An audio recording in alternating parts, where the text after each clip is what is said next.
Hey everybody, this is your brother, Narada, Michael Walden.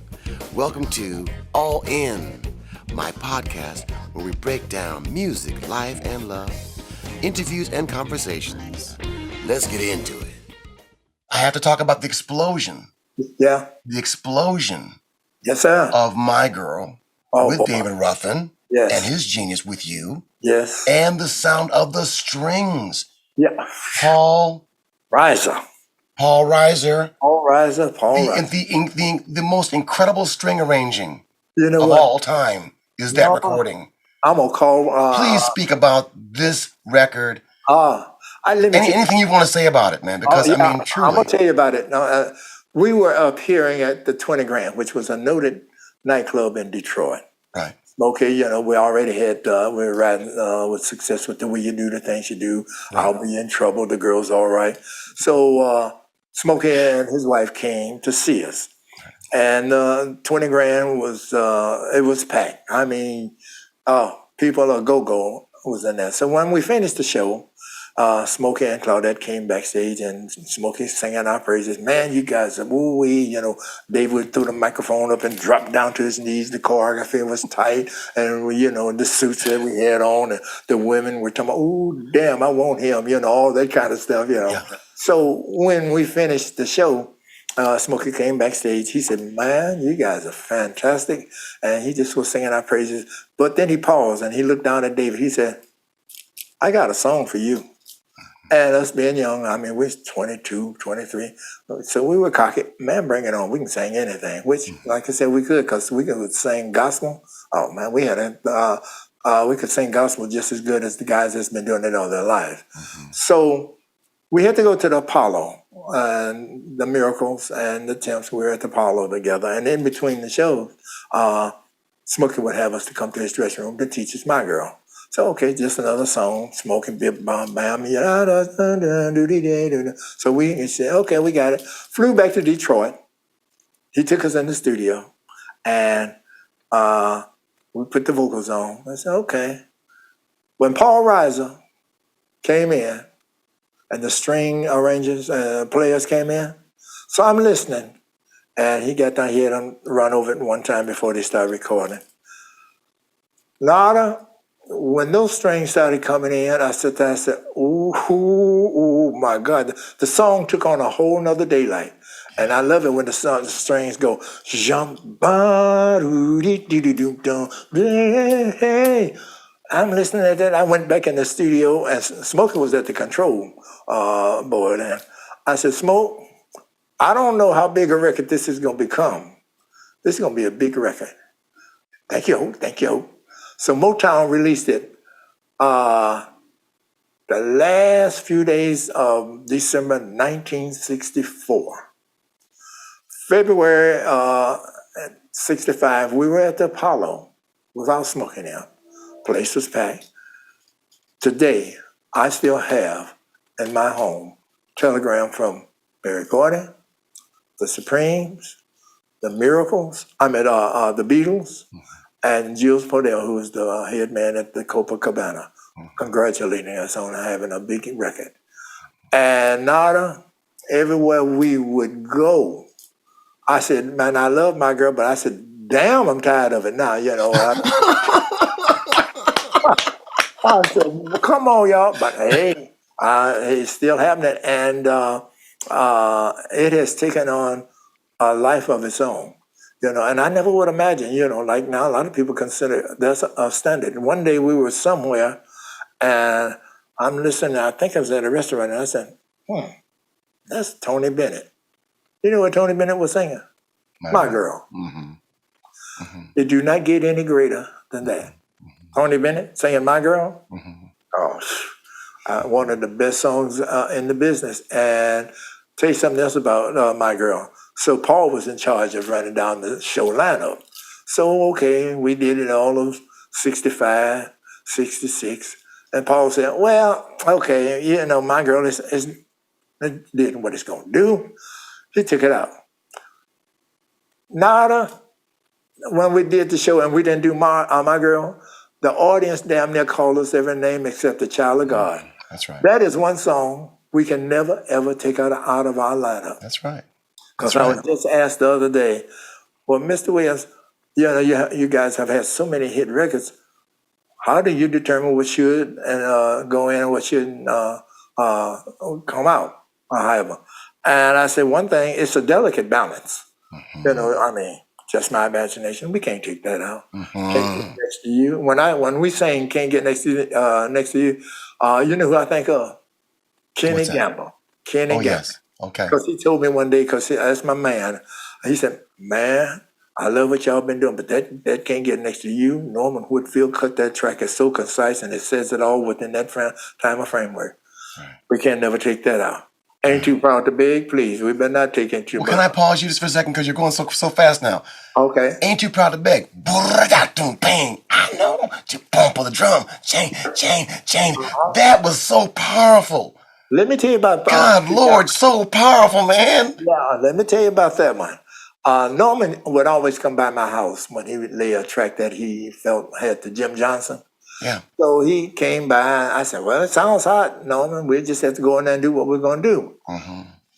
Norman elevated the key to "Ain't Too Proud." When you listen at it, David is right at almost his face. I know he had to really squeeze that. I said, "Ooh." So after we had put the background on, Paul, Eddie, Melvin, and myself, we up in the control room with Norman. And David, as everybody knows, wore glasses. So I said, "All right, Rough, going down there." He called me, I call him Rough Dry. I said, "Rough Dry, going down there and kill it." So he went down there. And so we had to take it in pauses because the key was a little bit high for him. And he was just singing, sweat running down. And when he came out, his glasses was like this. And so we died laughing. But the reason, Norman, and even when you listen at Bernadette by the Four Tops, Yes. the reason they said they would put it up in a key that would make us reach for it, they said we don't want it to sound too relaxed where they don't feel what we're trying to say. So we add that tension. By adding the key just a half a step higher, it gives it that, when you hear it, you say, "Ooh, damn, they feel that." Can you sing it, boy? Yes. It had that edge because the key was risen. And that's another thing of Motown that made Motown great, because they said we don't want it to be so relaxed that they don't get the feel of it, because I got sunshine on the cloud today. No. Just so happened, Smokey wrote "My Girl in I think it's C," that comfortable, and so David didn't have to strain on that one. But "Ain't Too Proud," he had to reach way back to get that one, But so that was a method to each producer and how they would conceive and the songs and how they would want them to record. And But would you do your parts in one day, or would it take a few days' time? How many days of time would it take of you it would to take us one record? day. One day. Okay. Yeah, it would take us one day. Okay. Because we were, now I would tell people, I have had some of the singingest brothers surrounding me, bar none. That's right. I have a lot of respect for Eddie Levert of the OJs, and a lot of respect for Levi Stubbs of the Four Tops, and Ronnie Isley of the Isley Brothers. Noted, bad, wonderful. You better sing your behind off if you're going to be on the stage with any of those brothers. But we didn't slouch. We didn't kowtow to none of them, because David Ruffin, Paul, Eddie, Melvin, and myself, and then we started throwing the moves on us, and Paul dropped to his knees, and David do that "My Girl," and he would drop and throw the microphone up. Who else was on the show? They'd be asking. Oh yeah, Temps was there, because you saw how they would do. Not bragging, but it's just a known fact. Those five guys are the baddest.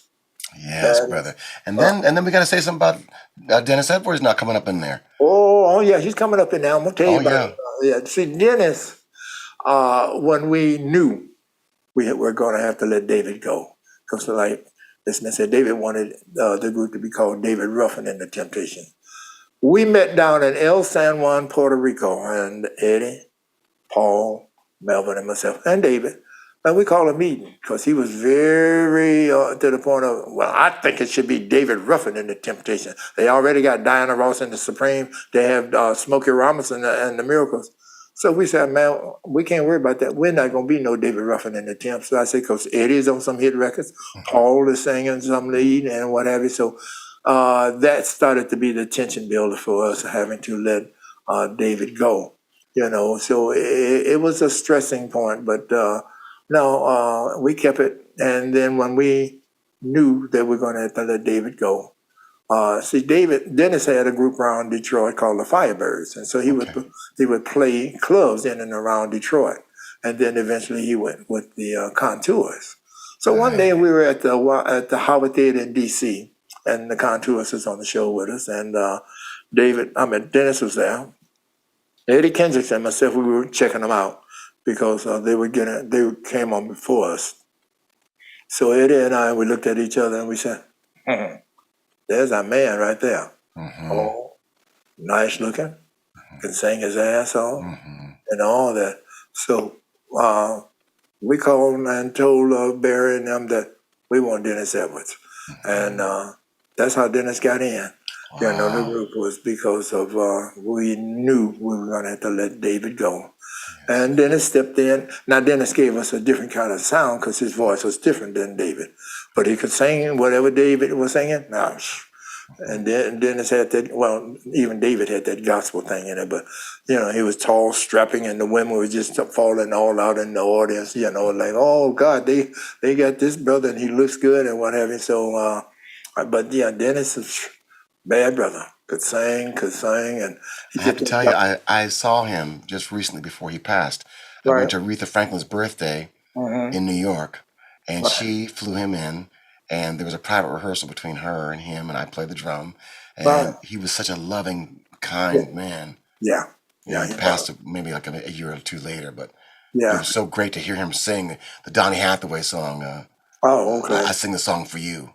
He sang it for the Queen for her birthday. Oh, okay. And he just ripped it, man. He ripped it, Oh, yeah. Dennis was, in all honesty, I don't think he got his due diligence for being a noticed singer that he was, because they knew Dennis could sing, but they would always go back to David Ruffin, but Dennis was no slouch and could step, he could do the choreography, and he'd do his hand like that and go over and I said, go on now, Dan. Yeah, he'd do his lips like that when he started singing. So he was a special kind of performer and person. Let me ask you this. You have been huge on the Ed Sullivan shows. Yes. That was really, really monumental in my life where I'm out in Kalamazoo. This is a chance to really see you cats. And we saw you a lot on Ed Sullivan's show. Can you speak about being on that kind of show? How did it make you nervous? How you felt? Man, please. We did it Ed Sullivan about 13 different times. I know. I'm telling you, that was a lot, man. It was. I give credit to our manager, Shelley Berger, and Barry. Shelley had worked it out with Ed Sullivan Productions, and they liked us so much that they would have us back on that many times, And the thing that when we found out that we were going to be on Ed Sullivan, Maurice King, Charlie Atkins, Harvey Fuqua, they would construct certain songs that would be very apropos for being on Ed Sullivan, aside from our single, because they had worked out a deal with Ed Sullivan. Whenever the Temps would have a single coming out, we had almost debuted it on Ed Sullivan, as did the Supremes and the Four Tops and what have you. But to be on the Ed Sullivan show, that was one of the shows that there was no safety. Right. You have to rehearse and know what you're going to do, because once you got on, they said, and now the Temptations, don't miss no step. Don't hit no bad note. Ain't going to be, it's not one of the, okay, hold up, let's do it again. One of the Temps forgot to come in. They would do a safety. That safety would be if anything really bad happened, they go right to it, and the audience, the world would know. But when we were anybody that was on Ed Sullivan, you better be on your job and thinking, being on cue, because the whole world is looking at us. And now, before we would go, I guess we wouldn't have lost about a few pounds from just sweating before we would go. That's what I'm wondering. I mean, you must have been excited, man. Oh, yeah. I mean, Detroit was shut down when they found out that a Motown artist or the Temptations and Sullivan, because it was unheard of. Most black acts of our ilk wasn't going on no Ed Sullivan. Now he had, Sammy Davis and it's another guy, Billy something in a group, but it wasn't like a constant of the Temptations, a constant of the Supremes and the Four Tops and Miracles. So we didn't take it lightly at all. And then I got a chance to meet some wonderful people that I grew up watching. Roy Rogers and myself in the elevator, just sitting there talking. I said, I'm talking to Roy Rogers. And Dale was the boss. Roy, come on now, we have to rehearse now. And he said, oh, excuse me, the boss has called me.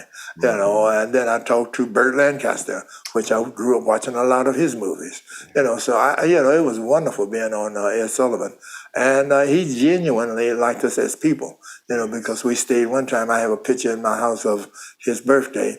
And Ed and the Temps he had us to come around and we stood, surrounded him, and they took a picture of us celebrating his birthday.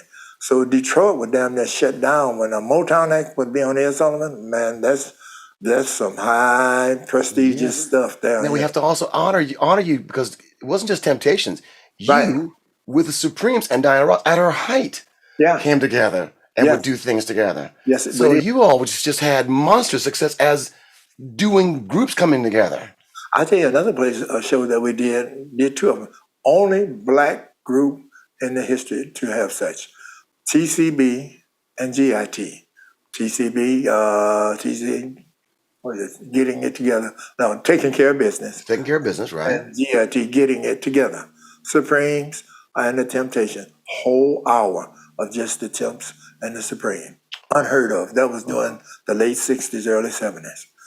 So it was such a special time for Motown and its acts to come along and to do such monstrous, profound, long-lasting, things that here we are, and I think back and I know now God in his infinite wisdom left me here for a reason.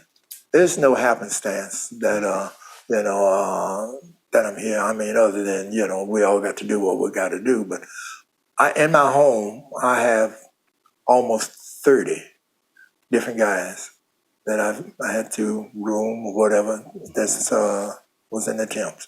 And this wonderful friend of mine, Renee Dickerson, he did a big portrait of me. I'm sitting there like this here, and all the Temps is surrounding me. But Nada, we were supposed to have been through a long time ago. On the real side, we were supposed to have been through when we let David Ruffin go. But we didn't. We wasn't. We continued on. And that was the reason that Dennis came in at that point in time. And here it is, 60 years, still doing it on a high level. Yeah. I've had people tell me countless times. Shortly after I lost my friend Melvin, we were in Atlantic City, so I'm sitting over to the side, and I'm just getting my head ready for the show. And this young man named Marvin, I think Marvin Davis, Frazier, used to be cornerback for the Denver Broncos, so he's a friend of ours. And I'm sitting there, and he came up to me. He said, hey, man. I said, what's up, Marv? He said, you're here for a reason. God left you here for a reason. That was way back during the 80s. Here we are, 2022. I get told that at least 2 or 3 times a week. This is why I want to focus on this right now, Otis, because I believe in what you're saying. And I know that our listeners believe in what you're saying. Right. That this power of your belief in God and your spiritual upbringing has been the force behind the Temptations and its success and longevity through these years. When you are raised by grandmothers, and I had 2 wonderful ones to raise me, I had to go to church. My grandmother, Mama Gooden, she said, boy, let me tell you something. Whatever you feel like you're in need of whatever, you grab the Bible. And she said, you can read the Bible, what have you, but the 23rd Psalm, you always take time to read that. That will serve you. I never forgot that. And that Bible, I have it in my home, and it's got to be about 100 years old. I don't even use it too much now because it's beginning to become tattered and torn from the usage of when she had it and then she passed it on to me. So, I'm definitely, and I tell people, if I go to bed at night, I bow down and say my prayers. Oh, I ain't ashamed to say that because I know he's been there for me all these years, and not to get personal, but I'm gonna say this here: I'm a bachelor, and the young lady said, I said my prayers, and she was in the bed, and she said, "Oh, I like you." So when I finished saying my prayers, I said, "Really? Why you say that?" She said, "Most men are not gonna show that side of them." I said, I'm not going to deny God because people say, oh, God is good. No, God is great. He's been great to me because here I am sitting 80 years old telling you about what's been happening. No, that's better than good. That's great. So I give it all from the way I was raised. And I never get highfalutin. I'm doing well, not to brag, got money and whatever. But it ain't all about the money. Money is a necessary evil because we need it to live, to exist. But it's in your head and heart. Right. That's where it all emanates from. Oh, what is it about the 23rd Psalm you love? Is there one thing in particular you love about it that The you can whole say? the whole passage. Okay. The whole passage. Anybody Okay. here want to say, read the 23rd Psalm? My grandmother and see my grandmothers, they would, you had to go to church. You ain't just gonna lay around. You had to get up and go to church. Not only on Sunday, but we had to go. My cousin and I, we had to go during the week. This is down in Texas, but it's the whole passage of the 23rd Psalm. And Okay. it has helped me greatly. And here I am talking to the Yes. great Nada Michael Walden. Yes. Oh, I love you so much. I got to tell you, my mom's coming through in the spirit world because every Christmas on her answer machine, she has her favorite Christmas song, which is you and your fabulous group doing that beautiful Christmas. Really? Da, da, da, Oh, Christmas. oh yeah, yeah, yeah. Oh my God, it's so beautiful, Oh, man. the late great Gillespie. Uh-huh. We did that in the 80s. Glenn Leonard, because Glenn is doing that high obligato floating tenor part. And then naturally, the boom, boo, doo, da, da, doo, doo. Yeah, it's gospel because Yes, that's what we man. did. And then Great Dennis had that gospel thing to it, So we steeped with that kind of background, those kind of harmonies, and just let them know that we can sing more than just the funk, pop. I mean, when we were at the Copa, I mean, we would have to sing some faux freshman stuff. It's a blue world without you. Those are another kind of harmonies that you got to be concise on your note because those harmonies not like the regular doo-wop stuff, where you can play around. No, we were taught how to sing four tops. I mean, not four tops. The group that I just mentioned.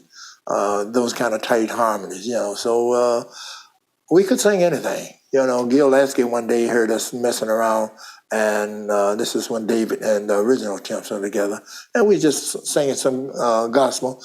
And Gil was, have y'all ever thought about singing the gospel? Now we were with Motown, not to make fun of him, but that's the way Gil talked.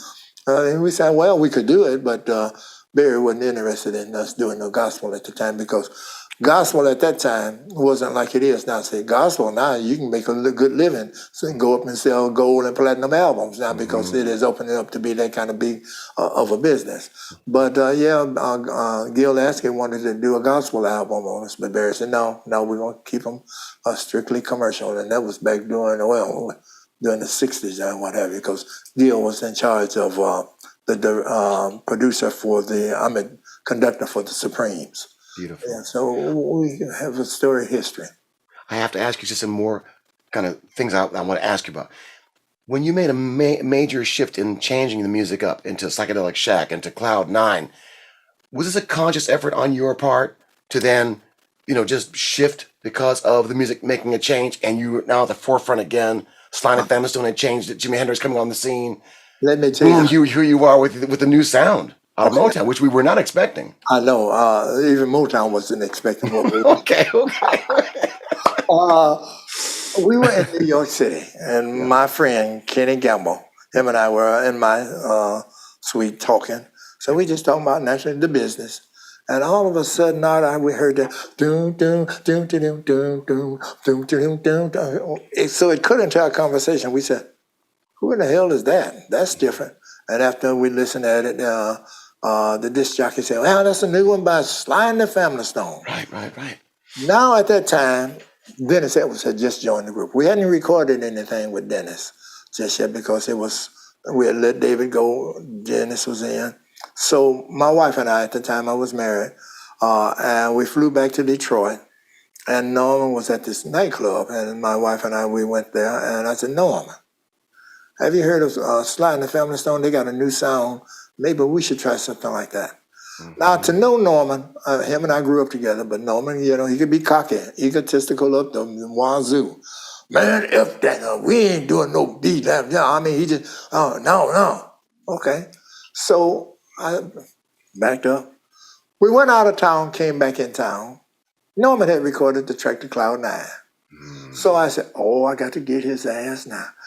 Oh, no, we weren't going to do none of that. What happened? So I'm riding him again. Oh, man, shut up. Come on, man. Yeah, I got you behind. So, Nada, we got on Cloud 9, first Grammy in the history of Motown. Yeah, right. See, that's what I'm saying. That's what I'm saying. Yeah, see? So it did extremely well for us, but see, we had gotten to be so spoiled. Whenever we were to release a record, I could call up the Motown promotion. Hey, where we at chart-wise? Oh, Otis, y'all flying up the charts. You're doing real good. So when we released Cloud 9, I called and said, so how we doing? Aura, I don't want to hear no doggone aura. So I called back. So are we moving yet? I said, damn, don't tell me we falling. We failing it. So I called back once again. Listen, Mr. Williams, it's running. The stations are picking it up. Oh, yeah, the disc jockeys and the program directors, See, we were just coming off of Please Return Your Love to Me. So to come from a sweet, pretty ballad with Eddie Kendrick singing to Cloud 9, you can be... It's like people say, what the hell did the Temps just do? We used to the one kind of flavor, and they giving us a new kind. But once it jumped off, I have gold hanging in my home and a Grammy. So we were the first one to venture off into that, and we were the first Motown act to bring a Grammy to the Temps and Motown. Wow, man. Congratulations, brother. Thank you. And we won a Grammy together, too, with our work. I have to say it. Oh, yeah. Yeah, man. After State of the Morning, your next album, Phoenix Rising. Let me for those that check this out, I'm going to tell you about Narada. See, Narada had us to come up to his studio up in the Bay Area, and we were going to record If I Give You My Heart. So Narada said, Otis, come around here now. I want you to check this out. So I told, at the time, still is Ron Tyson, Terry Weeks is still with me, Theo Peoples, and Harry McGillberry. So you took me to the one of your rooms, and you started off like, doom, doom, doom. So when I first heard that, I said, oh, damn. And then when I heard the guitar, I said, oh. I came out of the room. I don't know if you remember that. I just told the guys the other day, I said, y'all can forget about it if I give you my heart. Oh, man. And we went in there and did that. And then when you cut the strings, you're down here at Capitol, and you and I was sitting up at the console. And I said, Narada, I can hear some strings on this here. Yes. Oh, can you? He said, well, I think I probably exhausted my budget. Can you get us some strings? And the young man that was running Motown, what was his name? George, he died. I called him. I said, I'm here with Nada, and we listening at Stay. I like to put some strings on there, and Nada would too. Otis, that's what you want? I said, yeah. Don't worry. They said, okay, we'll work it out for you and add strings. And Nada, when you put them strings on, they gave it a whole nother daylight. Ooh, I was very inspired by My Girl again. We actually took the very beginning of My Girl and built a new song on the very beginning of My Girl to get some flavor of what people knew from you. And a new song at the same time with the strings and all that. So it's just trying to bring something fresh now, Well, the guy that used to he still make our uniform, Curtis Gibson out of Cleveland. Okay. So I called him because it was about uniforms and clothes. He said, do y'all have a new record out? I said, well, they just released it, and I don't know if you heard it yet. He said, they playing something that starts off like My Girl. I said, oh, yeah, that's us. He said, man, they killing it here in Cleveland. And it turned out to be, Steppers love it. Oh, I love it. Oh, the steppers in Detroit, Chicago, cities that are noted for steppers. Shoot, man, they were loving that, and so I listened at it, and you did a great job. I love you, Otis. I love you so Yeah, much. yeah, I love So you. I have to ask just a few more things before we wrap it up, and I'll be quick because I know that we have been on for like an hour. I don't want to take too much of your time. But say something about a young Stevie Wonder. It's going to be his birthday this Friday. Anything you Oh, want, you can say about when you met the young Stevie Wonder. first of all, I'd like to say happy birthday to Stevie because you are a genius. Yes. To see Stevie come from seeing, back during the day, we all used to have to be on the tour bus together. It'd be the Temps, and it could be Jimmy Ruff and the Supremes or what have you. Stevie was in the back this one particular night, and Stevie has always been like into instruments because he could play drums and the keyboards or whatever. So evidently he must have acquired some kind of new machine. So now we did the show, and we're going down the highway at no o'clock in the morning. Now, when I said no o'clock in the morning, anything after 12 to 6 a.m., that's no o'clock in the morning. That's mean leave me the hockey puck a long time. So we were going down the highway, and one of the guys said, "Steven, man, cut that damn shit off. We're tired. We need to get some sleep." But I tell people, I know what Stevie was doing. Stevie Wonder was woodshedding with these different instruments to become the noted producer, songwriter that he is today. But he was woodshedding on all that. And hey, just so happened we were all on the bus together, and a lot of guys wanted to go to sleep. But when I reflect back on that, I said, that's why Stevie is the genius that he is today. Because, him and Marvin Gaye, shoot, man, two of the greats. I know. Two Did of, Stevie ever play drums on one of your tracks? he did harmonica, but I don't recall Okay. he played, drums in it, but quite a few of our stuff, he would get out there and play harmonica on it. Yep. Well, you mentioned Marvin Gaye. Now, Marvin Gaye, people don't know, he played drums on "Please, Mr. Postman" with the Marvelettes. Yeah, sure did. So he's a drummer too. Oh, like I told the new guy, Tony, I said, I'm going to see what Tony's answer going to be. I said, Tony, between Marvin Gaye and Sam Cooke, who do you choose? So Tony stood there and he said, damn, Otis, that's a good one. I said, I know, that's why I asked it. I said, because I bridged both gaps when Sam Cooke was coming through, Marvin Gaye, was coming up. I said, but I got to stay with my man Marvin. I said, I love Sam Cooke, but Marvin, Nada, we lived in Detroit, so I'm going down the freeway to Motown. And the disc jockey said, boy, we got a new one by Marvin Gaye. Oh my God. So he was just singing his praises. And I said, damn, I want to hear this. So as I'm driving, the disc jockey started playing What's Going On. I pulled my car off and sat on the shoulder of the freeway. And I listened. I said, oh my God, this is a hell of a song. But it almost didn't get released. Barry did not want Marvin to sing that kind of stuff. You're nice looking. You don't need to be singing about no Vietnam. The women love you for singing those ballads. So I was told that Marvin said, well, if you don't release this, I'm not recording nothing else. Somebody came along and heard What's Going On and evidently said, Mr. Gordy, you need to listen at this. And I guess, What's Going On came out, and we knew the phenomenal record that it is known for.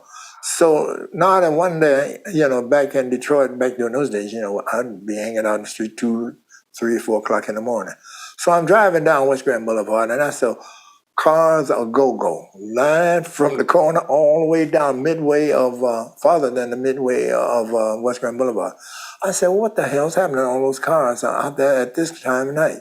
Somebody said the next day, he said, oh, Marvin was trying to get the songs together because he only had recorded What's Going On. So after Barry said he could, they were releasing it and it started running, I guess Marvin said, oh, damn, let me get the song to complete an album. And that's what he was doing. Right. He had all those cars down there, doing the album. And it is one of the best albums, EVER. Marvin. And that great James Jamerson. What a genius he is. He laid on his unbelievable bass work everywhere on that record. Laying on his back playing What's Going On. That's what I'm hearing. He was Yeah, on his back. on Now, his why is he back. on his back? That was Jameson. Jameson was that kind of wonderful, fun-loving guy, just doing something. When I first heard Jameson, Johnny Mae Matthews, who recorded "Come On" as the distance, she said, "Otis, I got this here young man, and he's bad on bass. Oh my God, he can play the bass." I said, "Oh really?" She said, "You wait." When I first saw Jameson, not what he was doing. He was coming to Johnny Mae's apartment with his upright strapped over his back. And I said, He said, "Yeah, wait till he take this upright off his back and put it down and start playing it." And when he came in and we started rehearsing, dum, dum, dum, dum, chop, chop, dum, dum, dum, dum.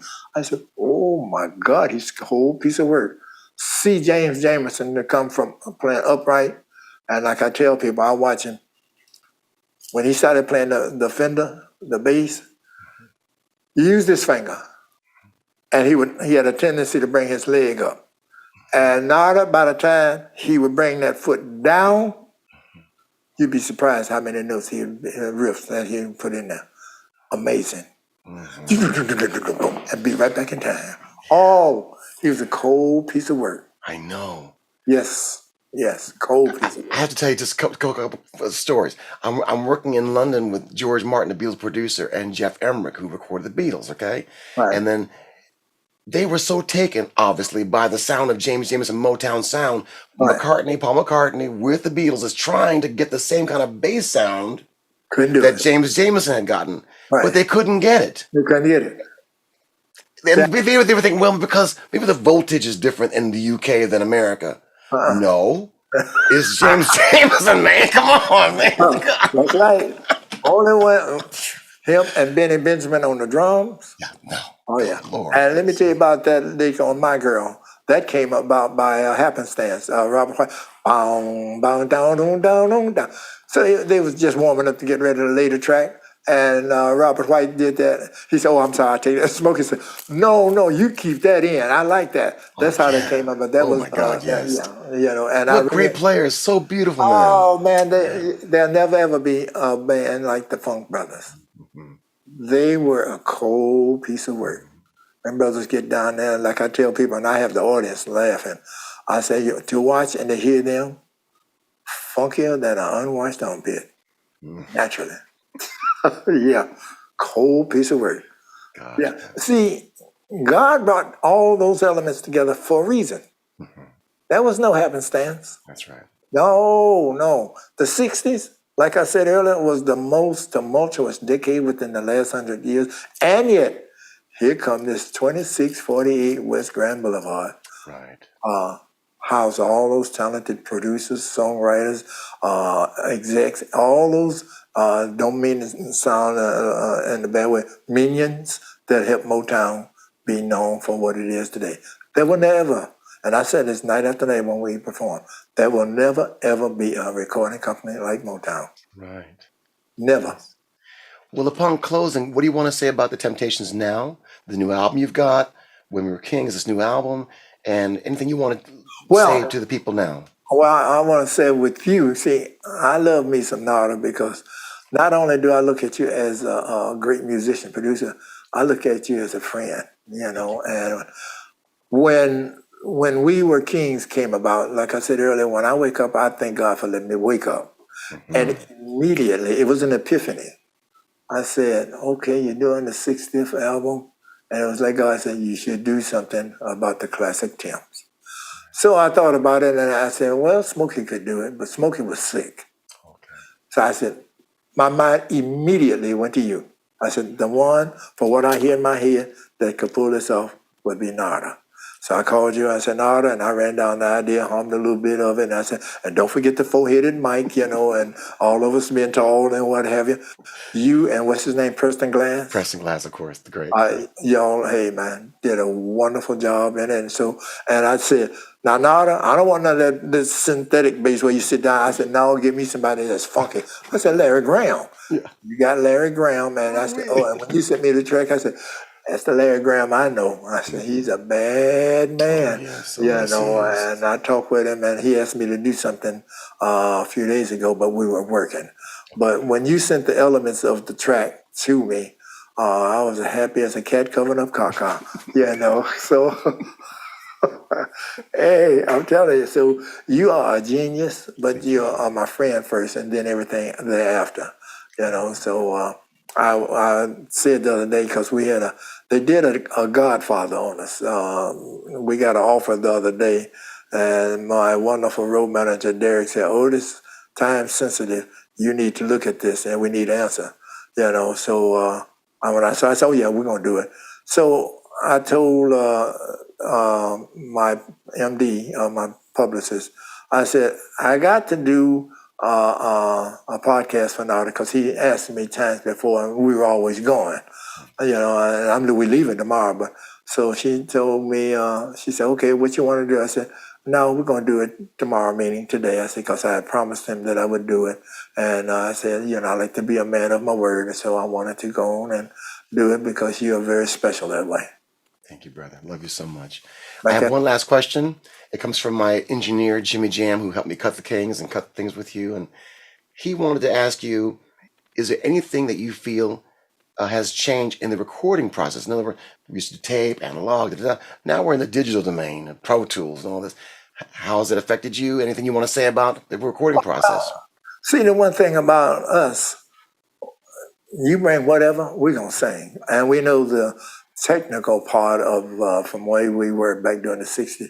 And we have all these here wonderful accoutrements that you guys are using now. And all this, Scott over here, he's over there, Stuart, he over there laughing, because he just showed me, Otis, I want you to hit these speakers. And they sound like, fantastic. And to walk in the studios now with all the things that you guys have to really make sound even more great, it's a wonderful testament, and the thing with any artist, because you catch a lot of artists, they're doing it themselves. I'm old school. I'm going to call you, or I'm going to call my man over here, Scott, say, hey, I got an idea, so it's just a matter of us adapting and acknowledging that the one thing that's constant in life is change. Yes. And we adapt to the change.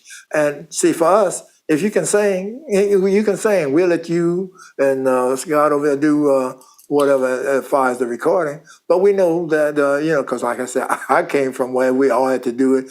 Somebody flushed the toilet. Hold up, we got to do before we can do it, because they was using the toilet as an echo chamber. See, oh yeah, I'm archaic in a certain way, but today is now, so. But I realized that that's the marvels of time. Time is going to change. It changes us as people. We get old, so certain things change right along with us, and you always have somebody that's in a think tank. I got this here, but and next thing you know, it's the thing to do, Right. So we just adapt to whatever you guys come up with.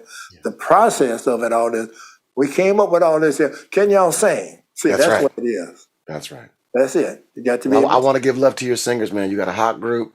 Ronnie's always great. Ronnie Tyson's always great. Yeah. And I didn't get a chance to work with the most recent gentleman. Came from the play. Oh, boy. I know he's fantastic. Tony Grant. Yes. Yeah, and Terry. Terry's always beautiful. Yeah. Oh, yeah. And your bass man? Oh, he's no longer. Oh. Yeah. Okay. Yeah, he's no longer. So, but we do what we have to do. All right. But hey, glad to talk to you anytime. Otis, God bless you, man. I'm gonna tell you something. On behalf of all the fans in the world and music lovers, I speak on behalf of all the music lovers. I speak on behalf of all the deep music lovers who have been transformed by your great sophistication in the music, your great love offering, inspiration in the music, and the fact that you've stayed together consistent through the years, changing music over and over again. This is your testament to God. Yes. And it's very evident. Yes. It's extremely evident. Yeah. That you are a God man, keeping this thing powerful through the years, and we just love you for it, man. Well, I love the support that I've been receiving throughout these 6 years, because like I said, I never would imagine 60 years later, here I am sitting here talking about it. And the amazing part about Narada, I'm still enjoying it. Yeah. Show business, it is what it is, but I'm enjoying it. I'm loving it. And I thank God for every day that he let me do it, because we are in a business that can be very flaky at times. Right. You can be hot as canine pepper one minute and cold as mother's a witch's kiss, So we still here. And thank you, brother. I love you. And let's repeat history again. Go in the studio at some point in time and do something else. Okay, brother. Thank you, Otis. Thank God you. bless you, Otis Williams. The Temptations, man. Okay. See you later. Gone. Okay, bye-bye, honey. Bye. Thank you so much for listening to our All In podcast. If you enjoy the show, please follow, like, and subscribe on our socials. YouTube, Official Narada Instagram, Official Narada, one word, and All In with Narada Michael Walden on Apple Music, Spotify, and more. Thank you so very much.